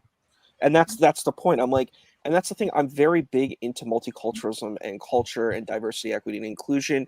And I want to honor cultures from where they're coming from. And I love Howard Zinn's, like, people's history, because he looks at history through their own eyes. He looks at indigenous people through their own eyes. And I think it's super important that we're looking at Jewish texts. How do these Jewish people from this time live? How do they operate? How do they think? Instead of, like, doing this retcon where we're like, hey, I'm going to use my own modern sensibility and try to read the text this way. And I think it hurts the text, personally. You should Issa, you should email James tonight and challenge Steve McRae to a debate on DEI. Oh, yeah. That would be a wonderful debate. I'm very big into DEI. I think DEI is super important. It's something that's very useful. I think that there is there's overcorrections and misappropriations of it, but that's with everything. You know what I mean? I would think it'd be wonderful to see, like, a Muslim argue for DEI versus Steve McRae. It would just be wonderful to see. You should do that. Just anyways, you guys went at it a little bit. Certainly mix up the usual, atheist, secular humanist arguing DEI. That would certainly mix it up. Yeah. What is DEI? I'm sorry. Diversity, equity, and inclusion. Yeah. Oh, okay, gotcha. Because they think it's like a prescription, like, or something like that. It's prescribed. You must do all these certain things to make it worse for certain classes of people. And anyways, it's not what it's really intended to be. It's supposed to be whatever, like, brings about the best outcomes, anyways, isn't it? Like, if this type of workforce or society brings about the best outcomes, that's the one we should pursue. Like, and you can study it and learn from it. So they'll see, like, one example, like they did in that. I don't want to talk about it because I think these type of topics get the videos demonetized. But like, they were like, I'm not monetized. Oh, okay, then it doesn't matter. They were talking about, like, trans issues. Well, there's 600 young girls that got double mastectomies, and that in a year, is that bad? Well, some of them regret it. How many? Well, I don't know. It's a lot of them. You don't know. You have no clue. But there's 2,000 lawsuits in the UK. Like, now we're talking about the UK. Did you say over here? Did you say young girls got vasectomies? Did you say that? Mastectomies. Their breasts removed under 18. Okay, got you. Yeah, so I'm like, it's 600 girls. It's like, well, you're just saying there's just a statistic. If it improved their outcomes, like, I don't know. I'm not their doctor or their therapist or the parents or the person that's doing the thing. If 10% regretted it and wish they had them back, they're not getting them back. They can wear like what do you call like prosthetics or something. It's harder to do implants for that than it is. Yeah, but they still probably can do something. Mm-hmm. Yeah, so I'm like, but they don't have any numbers. They're just pointing to all these anecdotes. Oh, there's this school in the UK where 60 to 80 of the kids out of 450 said they were something other than cis. I'm like, how? So it's like 15%. I'm like, how do we know that's not the natural rate because of oppression throughout history? How do we know it? Then they'll blame the teachers. You can't talk. You don't have any evidence it's the teachers convincing people to be other than they are. Maybe they're explaining it wrong. Maybe they're explaining it right and people are like exploring. Or maybe it's a social meme where people are just experiencing it as some social thing that people are talking about. It's not the school or the teacher. It's a community. They're exploring. And then even if it is 15%, why is it bad? No answers. But in Texas, teachers are teaching creationism. I'm like, what the fuck does that have to do with anything we were just talking about? This was Steve McRae. Like, dude, you're whatever. Yeah, I think there's a lot of overcorrection. Weird. Well, that's fine. I think. How do you know that? How do you know there's overcorrection? How do you know we're just not still coming back to normal? How do you know oppression hasn't squashed the numbers now and a more acceptance? There's not universal acceptance for being LGBT in the United States, right? There's definitely not universal acceptance. So you're saying it's an overcorrection? How can you know when there's not universal acceptance? It's overcorrection in certain spaces. This is why he's upset. See, I can empathize. How do you know? How do you know? Because I'm in these spaces. I'm in the university spaces. I've been in university forever, and they do have this normal. How do you know it's not the normal? The problem is because there's silencing of other opinions and voices that exist. It is problematic, and that's another issue. Well, and that's the issue that people are having the problem with. But your point is taken, and it's fair. Because there is the thing is, even though in these spaces, like where we look in like Hollywood and we look at film and stuff like that, we see these certain kinds of depictions that of elites. They're Hollywood elites.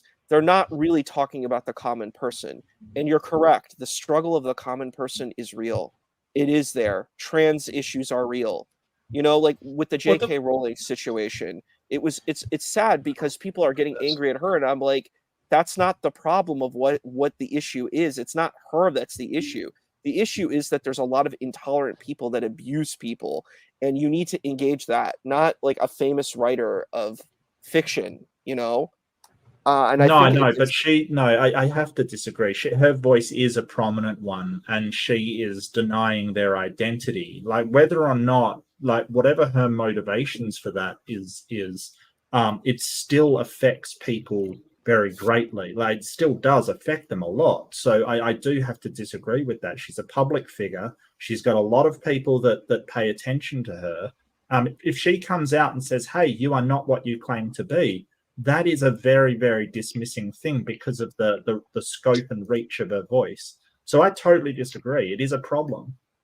So now you got people out there saying that Barbara Bush was a man. They're saying that Michelle Fox, I think her name is, and the actress is a man because they believe all these. Michelle Obama is forever. Oh, Michelle Obama is a man because they're convinced in this friggin' If anything, you could argue there's a social correction that's responding to it in a negligent action. They're being super reactionary to people just being who they are. If no one worried about who people identified as long as they're not harming other people, I don't think, maybe we'll finally find out what the national rate of gay people are, lesbian people are, trans people are, because right now we do not know, because all of these are about people's personal preferences in the case of sexuality, and whether it's a choice or biological or their nature, their nurturing or whatever, it doesn't matter. There's nothing wrong with the people having that sexuality.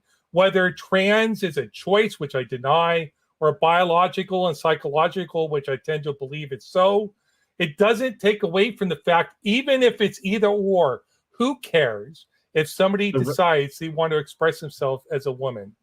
We don't know for sure, but the research that I've seen suggests there is at least a large neurological component to it.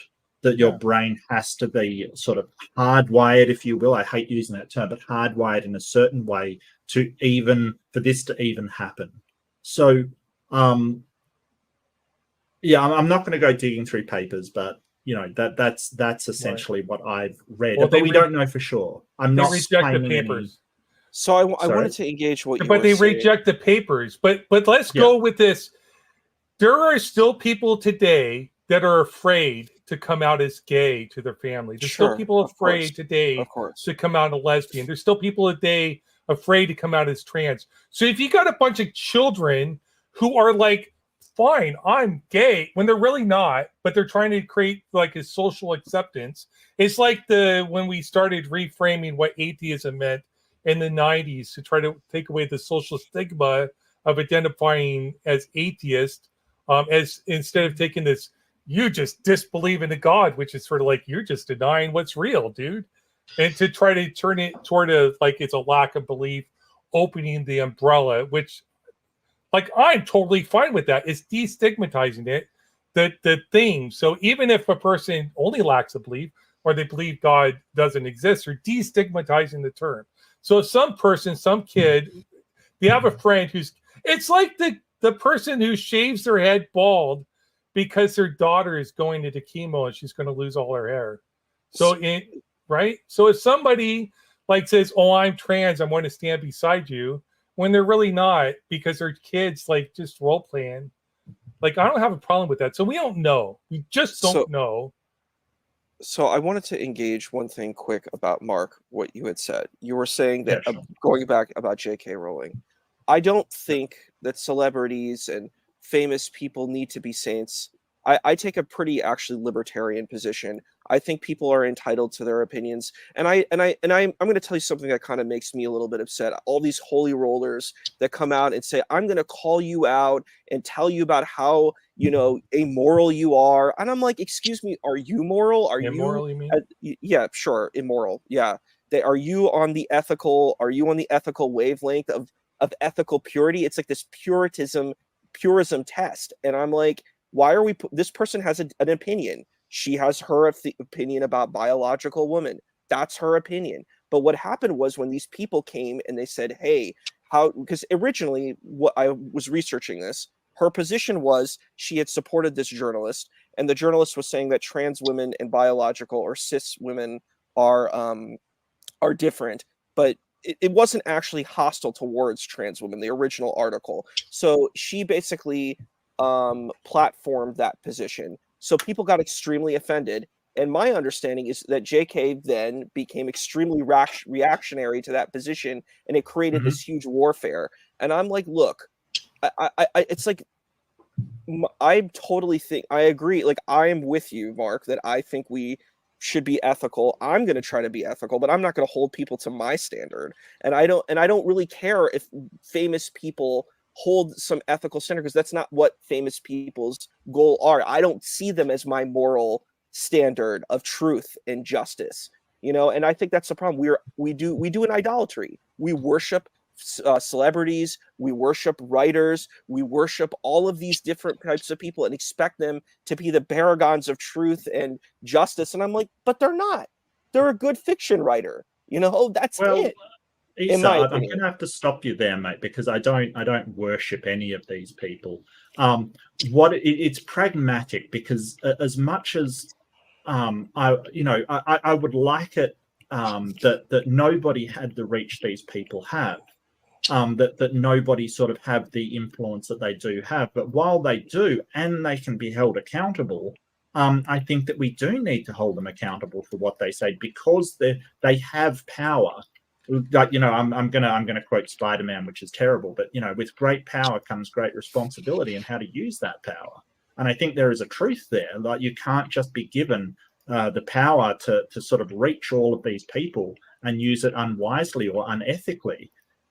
So how would we feel if somebody was racist, for instance, and had the level of power that J.K. Rowling had? What if somebody was... Marjorie Taylor Greene does. She believes in Jewish space lasers. Sure. She has no, and I think no real accountability for anything that she said. So yes, and I think that's wrong. That's the thing. Like, that's whataboutism, Issa, and you know it. That's sort of saying, well, what about Nigel? Yeah, I don't agree with her either, and think that she shouldn't be allowed to say the things she is as well. Like, so I'm all for free speech, but when you're verging on hate speech, when you're verging on saying, hey, these people aren't real, whatever, they're not really this, they're not really that, and you're basically doing harm to others by the amount of power and reach that you have, then yeah, I don't have a problem with people cancelling J.K. Rowling.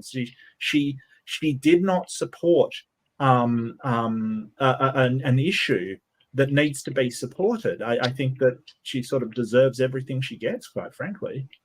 But why? Like, I'm on this issue. I ethically we agree with you. We don't tolerate bigotry. We don't tolerate bigotry. But there's all kinds of bigotry that we do tolerate. It's hard for me to fathom. Like, for example, we could say, we tolerate the slaughter of animals and we consume animals. We could say that that's a bigotry to animals. We tolerate it. We accept it. We commercialize it. We don't use bigotry to mean us, doing things to animals. Like, that is. We say we're higher than the animals and we're allowed to do whatever we want to these animals. That is bigotry. We are saying we are a superior species. We are saying we are a superior species to animals. Thus, we are allowed. This is a red herring. I mean, we're talking about humans here. Yeah. Like, why are we going down? Yeah, why is that a red herring? Animal path? Give us an example with humans. If interspecies prejudice is bigotry, that means that when a shark eats me, it's bigotry. That's the level of ridiculousness we're getting into here. I don't think so, because I'm talking about humans. I'm human and not a shark. Like, that's the level of ridiculousness. I'm a speciesist. So I'm talking about what humans are doing to animals. I'm not. See, first of all, I can't. Yeah, I don't know why. Go into the space. Yeah, we were talking about trans. Vegan. We were talking about trans bigotry. Like, you're correlating being bigoted towards trans people to eating meat and slaughtering animals? That's a straw man. That's not my argument. My argument that I'm making is that I'm trying to say that Mark asked, he said, what kinds of bigotry exists? I said, this is a type of bigotry that exists. I didn't say that it's a human bigotry that exists.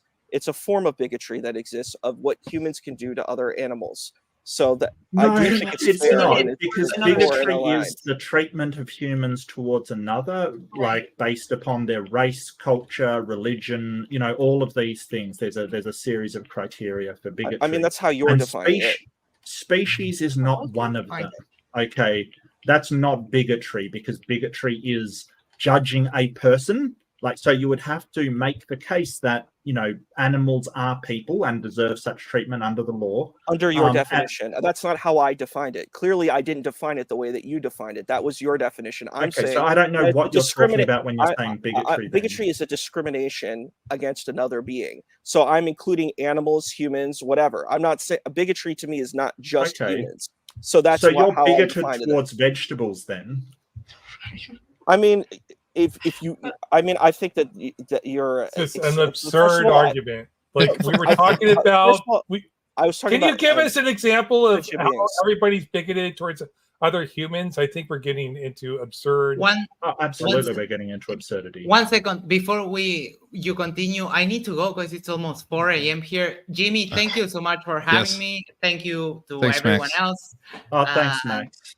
I'll take care, and I'll be seeing you around. We're not the nicest we could possibly be to animals. Does everybody agree? I acknowledge that. Yeah, I agree. I would like to see more humane treatment of animals. Okay. Yeah.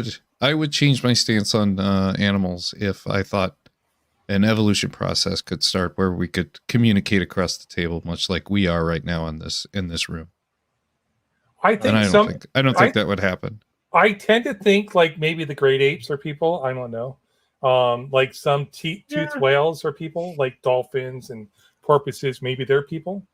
I don't know. Yeah. I don't know. We could come up with technologies too that change that dynamic of sitting around a table or conversing much in a room like this as well. So they're learning to talk to whales. Yeah, like we are. It's pretty cool. That is pretty cool, but I would rather hear, Issa, a sort of example of bigotry where humans are being bigoted to one another, kind of. That's thing. fine. So classism. How we treat the unhoused. That's a perfect example. Yeah, I got a big problem with that. Yeah, I got a big problem. I do a lot of work. I do a lot of work helping the unhoused, and it's a horrendous situation where we ignore people. We don't help people with mental health issues. It's a very difficult situation.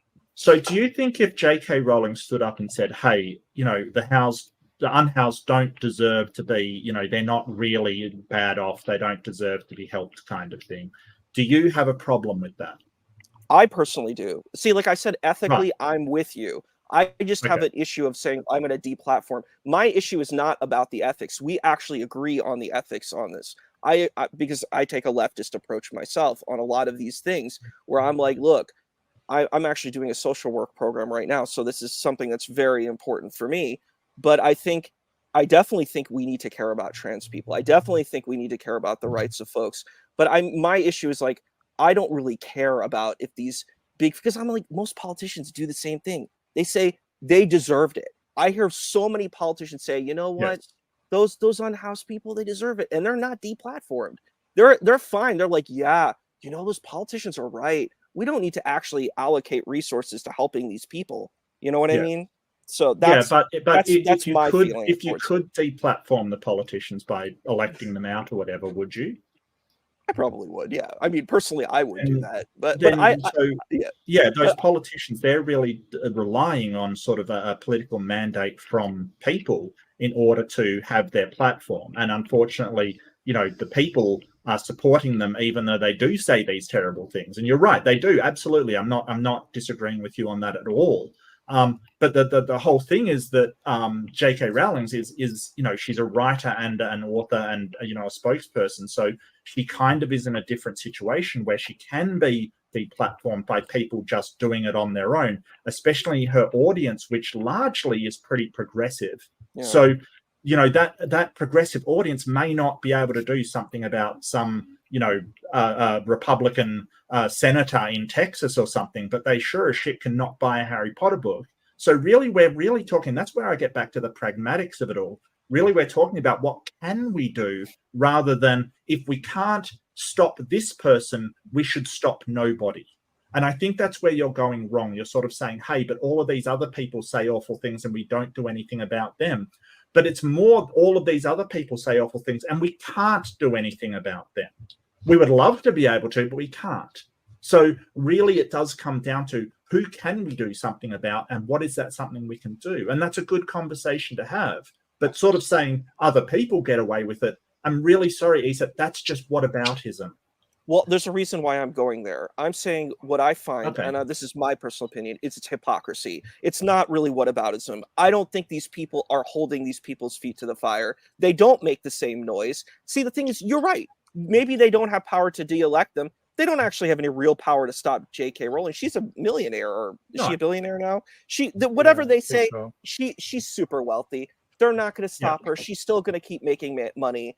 All they're doing is just making a fuss. And I'm like, okay, that's fine. But they don't make a fuss about these people. It's the same thing where I see a lot of people, they get so mad about certain countries doing certain things, but they will not hold the same standard. What I'm saying is I'm talking about accountability. And I feel it's not a whataboutism, because I'm like, look, these people get so mad about this one thing, but they will not get mad about these other things. Maybe they're ignorant. That's possible. Maybe they don't know these things. But my issue is I'm like, if you are so sincere about being, an advocate and a warrior for justice, then why aren't you doing this advocacy in these other places? I don't see people going out and saying, yo, look at these politicians, man. If they did the same kind of noise and they wrote op-eds and said all this stuff, because these people actually have power. Politicians have power. J.K. Rowling, she's a writer. She writes books. She writes stories. She has political power. I get what you're saying. I get what you're saying. I do. But there are people speaking up, like Marjorie Green or whatever. Marjorie Taylor Greene. She's criticized a lot, right? Like I see a lot of influencers, media, a lot of different things saying how horrible she is for the things that she says on a regular basis. Like it's absolutely astounding she has any power at all, in my opinion. But what my thing wasn't about the power, it was about the reach. And I would put it to you that J.K. Rowling at her height had way more reach than any politician you'd care to name. I think she had more reach than the British Prime Minister. I think she had more reach than the president, especially to young people. So we've got to look at this in the right context that, oh, yes, these people have power over things like financial policy, social policy, all of these policies. But if you have a person with a reach of the size, like the ability to get to an audience the size of J.K. Rowling, and the way the audience looked to her as sort of and like you said, idolized her, I think that is the big problem, that when she starts to say things that are problematic, it's like, well, yeah, a politician might say that, but they don't have the reach that she does. She can, an entire countries around the world will hear her, and a lot of those people are young people who look up to her, and that's the problem. It's the reach, not the power. So I want to differentiate those two things. Well, let's try and move on to a different subject. Somebody mentioned that we thought we were talking about Christianity around here instead of this. So I was like, well, let's talk about Christianity. Let's finish, and then I'll do a moment of Zen. Let's finish with each person's intuition after reading the Bible. I just want to say to Issa, like I agree with you over terrible people being in power. I agree with all of that, like totally. And I do see your point. Like I do see your point. But I hope we can argue about this and still respect one another and stuff, because I do, and I do respect your point. So I really do. Thank you. We'll talk about it later. I know we're on a different platform here, but I have I have a framework to engage this point later on when we have another conversation. We'll engage. Okay, sure. Oz, are you leaving? No. Or you waving to somebody else? You made me big. I'm going to make you big. Waving at myself. I'm going to get the Earl. I was going to do Earl first, but she might not be on. So I'm still here. You're here. I was going to ask everybody what their if they believe that Christianity is a human construction, and what their best reference point biblically is to that human-made construction. Me first, or as you don't have to go first. I can. I can go first. I'm first. Go for it. Okay. So I don't use the Bible to justify claims in the Bible. I'm a atheistic naturalist. So like I believe the Bible is a human construction because all religions are human constructions. They're created within the minds of humans to try to understand the world, provide reasons to enforce laws and rules and stuff like that, and culture and community and ethical frameworks for those things. So that's my, like, the Bible to me, like, has a lot of internal contradictions. But I've never believed it was true. And I would say that's why I believe it's human construction. Nothing to do with the Bible itself. Mm-hmm. Well, Earl, what are you thinking? I think religion in general is a tool used to control people. I think that the concepts, the Bible in particular, I don't know about how Christianity like whether Christianity started has that same motivation, but certainly the Bible as it was created did that. You know, they create this hell concept, and it's meant to subjugate the masses, and give people a reason to hate other people. Like it's just a, you know, it's a built-in excuse. Like, here you go. But in terms of Christianity's origins, I think that it was a lot of stories, and then because of the way that humans are going to human, things became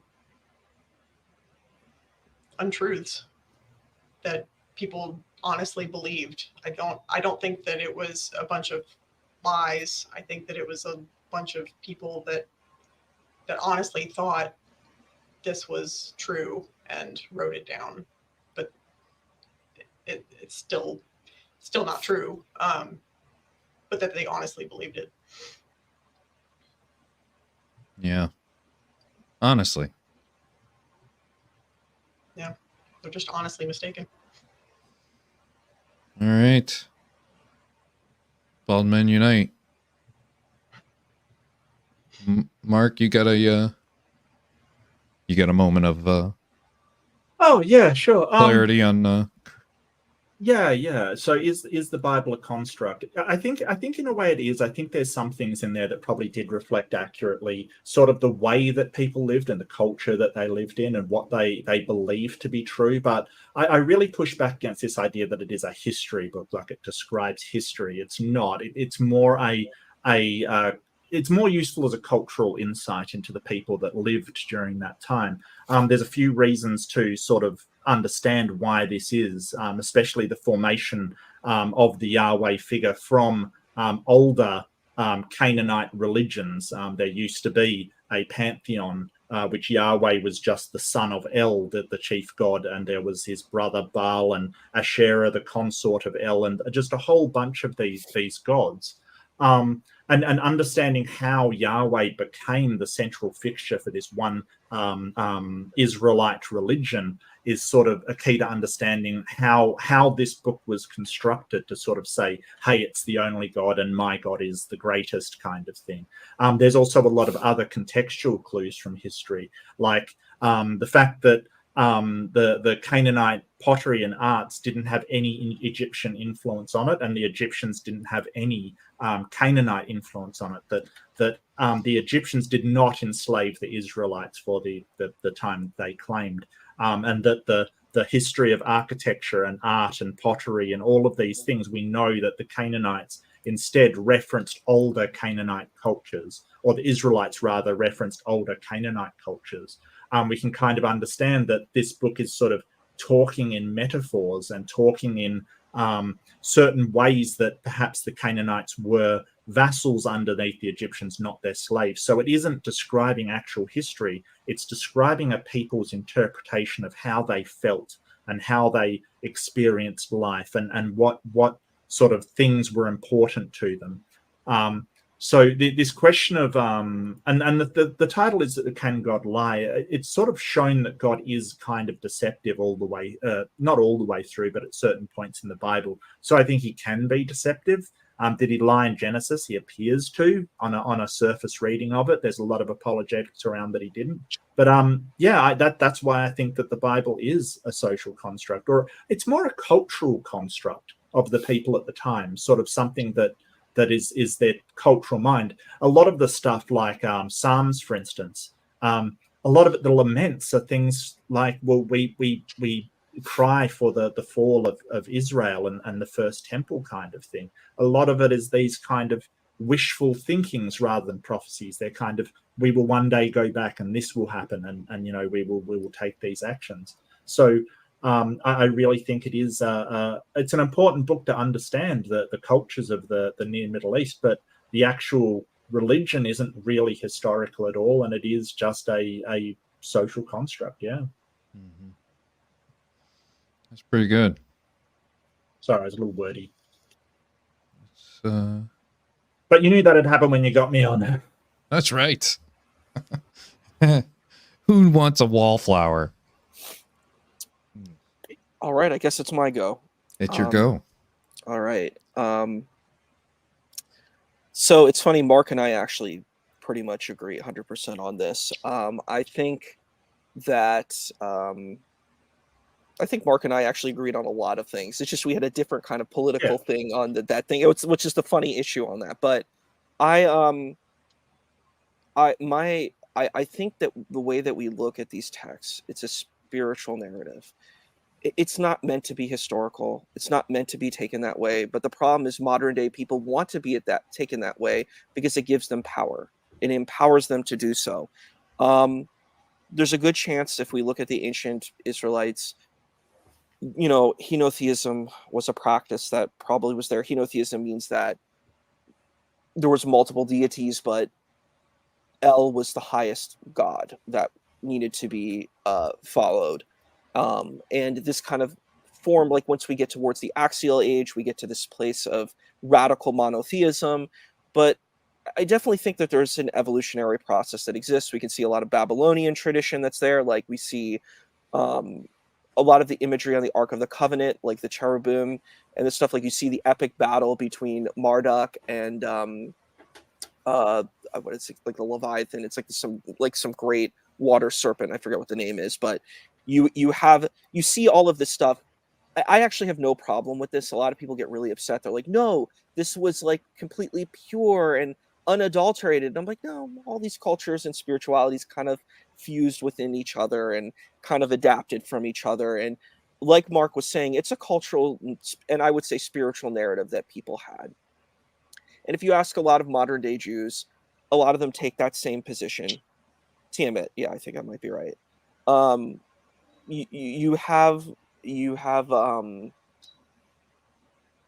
a lot of these. You have this spiritual narrative that people are carrying and holding on to, and that's what it is. It's a spiritual story. If you look at Jewish tradition now, a lot of people have these spiritual narratives about things like the Exodus. And if you ask some of the folks, secular humanist Jews, they'll say it's a story. They don't necessarily say it literally happened. It's a story. It's a spiritual narrative that you're tied to. Like we're tied to in the United States to President Washington and the cherry tree, that he was so honest and truthful with the cherry tree. Did this really happen? Who knows? It's a myth and a story that makes people feel connected. And I think that is that's the important situation, is that these are spiritual stories that have meaning for people and that carry them. But the problem is, as I think most people on the panel have said, is when it takes it to extreme. And I actually wanted to address something that Earl had said, which was the point about hell. The ancient Israelites didn't even carry this point of hell. They didn't even really know if there was an afterlife at all. Sheol, Gehenna, we don't even know if this afterlife was there. This thing developed throughout time, as we can see with the connection with Hellenism. And I don't see any problem with that. But that's just, these are stories that have developed, and as long as you're not hurting people and it helps you become a good human being, then I think it's fine. That's where I'm at with it. So my relative feeling that Jesus became a god in some form or fashion because he was here, died, rose. I just don't believe that's true. I think there was a human Jesus that was a preacher. I think there were dozens and dozens of apocalyptic preacher that had gone through some sort of either the Qumran studies or some variation of what the Dead Sea Scrolls were doing, the Marcion movement, some variation of folks knew that there was an occupier coming, were preparing for an occupier coming, and they had plenty of stories to relieve the public and masses in the Jewish population, some form of entertainment that started to popularize in the first century. I think one of the biggest problems I have with Jesus being any kind of anything but a human is in the writings of James. And you can read the book of James in about 15 minutes. And in that you find a summary that I equate to the Beatitudes, Sermon on the Mount, and the Sermon on the Plain. I think James picked up the mantle, just as many of the apologists believe, from his brother Jesus. And I think this exemplifies the moment in which all he did was practice his trope and read. We can read what his trope was, his style, his words, whether he was a brother of the physical family or he was the brother in the spirituality of the cause of apocalyptic Jewish preaching at the time and bringing converts to their new cause. When you read the book of James, you don't find the most amazing thing I got to experience with my brother, who is a god. You have the things to make the world a better place while we're under occupation of a power such as the Roman government. There's no story about how I lost my brother and wow, he's back. And to me, that would be the most important thing to Christianity, having a God as its foundation, and that doesn't exist. And therefore, I think Jesus was a human, and humans were just making their way, much like Max said earlier. Humans were making their way through this world just the same. Also, this comment right here. Get back to demons and tell the truth shall set you free. I feel like if there were demons being cast out then and demons are being cast out now, with nearly every single person, man, woman, and child, having a studio in their back pocket, we would have selfies with demons on full display 24/7. It would almost be blasé enough that it doesn't even get a popularity on a YouTube channel if they were there. I'll do it for free. See? It would be so commonplace if we hear the politicians, if we hear the preachers from the pulpit thundering away, telling us about how Nancy Pelosi is possessed by demons, the educational system, the financial institutions, the educational institutions, all the things that we hear day in and day out about these demons. I think we would have clear evidence that demons are real. They would be on 1,000 iPhones a day, and we would know. It'd be that simple. Demons don't care about your free will. They don't. And then, like they say, cross-dressing. Like cross-dressing is entirely cultural. Like there's no gendered clothing. We just decide, like as a culture, what gender is what clothing. Different cultures will have different clothing, gendered clothing. It's ridiculous. Like, yeah. So it's like it's sin to like cross-dress. It's just based on the specific culture. So it's some relative moral like sin, depending on the culture. It's so weird. So weird. It actually exists in many cultures, by the way, like the Hijra in South Asia. There's a group in Mexico. So you have all of these groups in many different places and spaces. So it's actually ancient. So it's very bizarre when people try to say it's some kind of abnormality.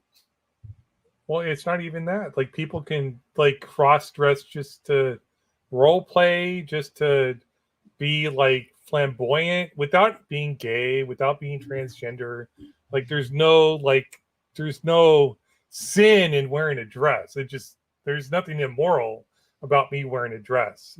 Wait, are you telling me every time I've been a femshep in Mass Effect that I've been trans? Is that what you're telling me? Yes, if you choose a female role in a game, you're gender bending, dude. That's a sin. Well, wow. just remember the first indication in art of Jesus, he is in a Roman tunic, which is essentially a skirt. Yeah. Long hair. If I remember correctly, the second and third and fourth art of Jesus is him in a tunic, a Roman tunic.